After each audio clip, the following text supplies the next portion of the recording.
অন্নপূর্ণা ভান্ডার নিয়ে বিরাট পরিবর্তন। অনেকেই দেখছেন আপনাদের অ্যাপ্লিকেশন এখন কিন্তু রিজেক্টেড দেখাচ্ছে। তো রিজেক্টেড যদি দেখায় বা আন্ডার ইনকোয়ারি যদি চলে আসে, আপনারা ভাবছেন যে আরেকটা নতুন করে আবেদন করে দিই। তো আপনারা সেই আবেদন করলে কি হবে বা আবেদন করতে পারবেন কি না, যদি করেন তাহলে অ্যাপ্রুভাল পেতে কতদিন লাগবে বা কীভাবে কী করতে হবে, বা যাদের রিজেক্টেড দেখাচ্ছে এখনও তারা কি করবেন, সেটাই কিন্তু আজকে আমরা এই ভিডিওর মাধ্যমে দেখে নেব। তো চলুন বেশি দেরি না করে ভিডিওটা শুরু করা যাক। ভিডিওটা শুরু করার প্রথমে আমি আপনাদের বলতে চাইবো, যারা ফেসবুক থেকে ভিডিওটা দেখছেন তারা অবশ্যই পেজটাকে ফলো করে নেবেন, আর যারা ইউটিউব থেকে দেখছেন তারা অবশ্যই কিন্তু চ্যানেলটাকে সাবস্ক্রাইব করে পাশের বেল আইকনটাকে অন করে নেবেন।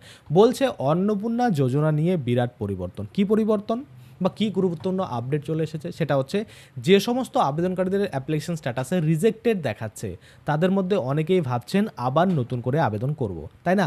এবার আবেদন যখন আপনারা করতে যাচ্ছেন তখন দেখা যাচ্ছে an application has been rejected, এটা কিন্তু বলছে। বা আমরা যদি বলি an application has already been register or submitted in the system matching the Aadhaar number dot মানে যে আধার নাম্বার রয়েছে সেটা, তাই না? এবার আপনি নতুন করে আবেদন করতেই পারবেন না। কেন করতে পারবেন না? কারণ অলরেডি আপনি আবেদন করেছেন, আপনার আধার নাম্বার সাবমিট রয়েছে। এখন আপনি যদি সেই আধার নাম্বারটা এবার অন্য অ্যাপ্লিকেশনে দিতে চান তাহলে কিন্তু সেটা বলবে যে আপনার অলরেডি সাবমিটেড রয়েছে বা রেজিস্টার রয়েছে, আপনি অপেক্ষা করুন, হয়ে গেল। তাহলে নতুন করে আবেদন করতে পারবেন না। আরও একটা জিনিস, সেটা হচ্ছে এখন বর্তমান স্ট্যাটাস কিন্তু আর কোনো রকম রিজেক্টেড নেই। রিজেক্টেড কিন্তু উঠে গেছে, এখন আন্ডার ইনকোয়ারি রয়েছে।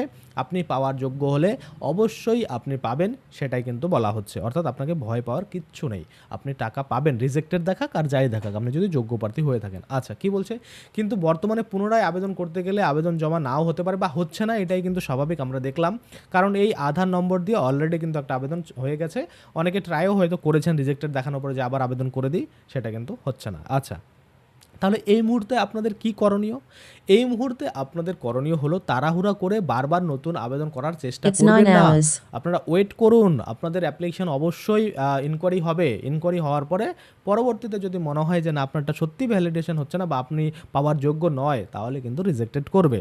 ভ্যালিড রিজন দেবে যে আপনি কেন রিজেক্টেড করেছে। আপনি কি আইটিআর ফাইল করেন, নাকি আপনার বাড়িতে 4 চাকা রয়েছে, নাকি আপনার দোতলা বাড়ি রয়েছে, সেটার পরেই কিন্তু আপনাদের রিজেক্টেড করবে। আশা করি আপনারা বুঝতে পারছেন। আচ্ছা, তারপরে বলা হচ্ছে যে রিজেক্টেড আবেদন পুনরায় করার অপশন বা সংশোধনের ব্যবস্থা চালু হয়নি, বা যদি হয় এডিট করার অপশন, তখন খুবই ভালো। যাদের যেই প্রবলেমটা শো করেছে সেটা এডিট আপনারা করতে পারবেন। আচ্ছা, সেই আপডেটের জন্য আপনাদের অপেক্ষা করতে হবে। ধীরে ধীরে কিন্তু পোর্টালে আপডেট হচ্ছে বা নতুন করে পোর্টাল কিন্তু চালু করার চিন্তাভাবনা করছে, যার জন্য কিন্তু আপনারা একটু অপেক্ষা করুন। আচ্ছা, তারপরে কি বলছো, নতুন কোনো ব্যবস্থা বা নির্দেশনা এলে অবশ্যই কিন্তু আপনারা সেটাকে ফলো করবেন। যেটা আমরা দেখলাম যে আন্ডার ইনকোয়ারি চলে আসছে, তাই আপনাদের নতুন করে আর আবেদন করার কোনো দরকার নেই বা করতে পারবেন না। আপনারা তাড়াহুড়া করবেন না, চিন্তা করবেন না, হয়তো এই মাসের টাকাটা পাননি, কিন্তু পরের মাস থেকে টাকা অবশ্যই কিন্তু আপনারা পাবেন।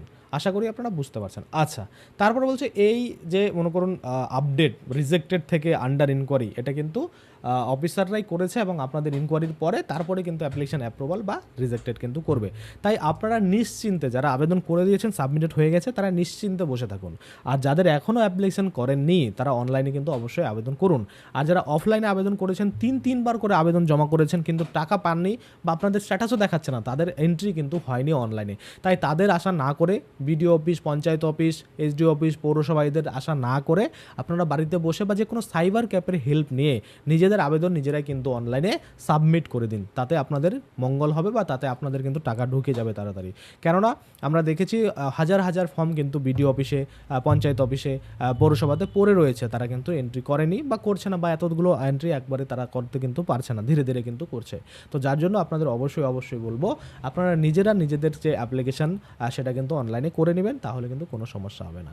এবার 1 তারিখে যে টাকা দিয়েছে তারপরে টাকা ঢোকেনি এমনটা নয়। ধরুন আপনারটা অ্যাপ্রুভাল পেতে পেতে ধরুন 2 তারিখে অ্যাপ্রুভাল পেলো বা ভেরিফিকেশন কমপ্লিট হলো, সেক্ষেত্রে অনেকের কিন্তু 4 তারিখেও টাকা ঢুকেছে, আবার অনেকের কিন্তু 5 তারিখে, 6 তারিখে, 7 তারিখে, 8 তারিখে এরকমও ঢুকবে। তাই চিন্তার কোনো কারণ নেই। যখন যখন আপনারটা অ্যাপ্লিকেশন সাবমিট হবে, তখন অ্যাপ্রুভাল পাবে, তখন আপনারা কিন্তু এই যে টাকা সেটা কিন্তু পেতে থাকবেন। আশা করি আপনারা বুঝতে পারছেন। তাই এ মাসের টাকা যারা পাননি তারা চিন্তিত হবেন না, পরের মাসে গিয়ে হলেও আপনারা কিন্তু আপনাদের যে টাকা সেটা কিন্তু পাবেন। কারণ আপনি যোগ্য প্রার্থী যদি হয়ে থাকেন তাহলে কোনোভাবেই আপনাকে কিন্তু বাদ দিতে পারবে না। এবার নতুন করে একটা পোর্টাল চালু করার চিন্তাভাবনা করছে, যেখানে যে যোগ্য প্রার্থী রয়েছে বুথ অনুযায়ী একদম তাদের নাম থাকবে, আর যারা অযোগ্য প্রার্থী রয়েছে কেন অযোগ্য সেটা সহ কিন্তু তারা লিস্ট করবে, যেটা কিন্তু খুব শীঘ্রই নতুন একটা পোর্টালের মাধ্যমে প্রকাশ করা হবে। যখন সেই নতুন পোর্টাল দেওয়া হবে আপনারা কীভাবে দেখতে পারেন আপনার এলাকায় আপনার বুথে কারা পাচ্ছে কারা পাচ্ছে না, কেন পাচ্ছে না, সমস্ত কিছু ডিটেল কিন্তু সেখানে থাকবে। আশা করি আপনারা বুঝতে পারছেন। তো আজকের জন্য ভিডিওটা এখানে শেষ করব। আপনি কোন জেলা থেকে ভিডিওটা দেখছেন, আপনি অন্নপূর্ণা যোজনার টাকা পেয়েছেন কিনা অবশ্যই কিন্তু কমেন্টে জানাবেন। তো চলুন আজকের জন্য ভিডিও এখানে শেষ করছি। ধন্যবাদ।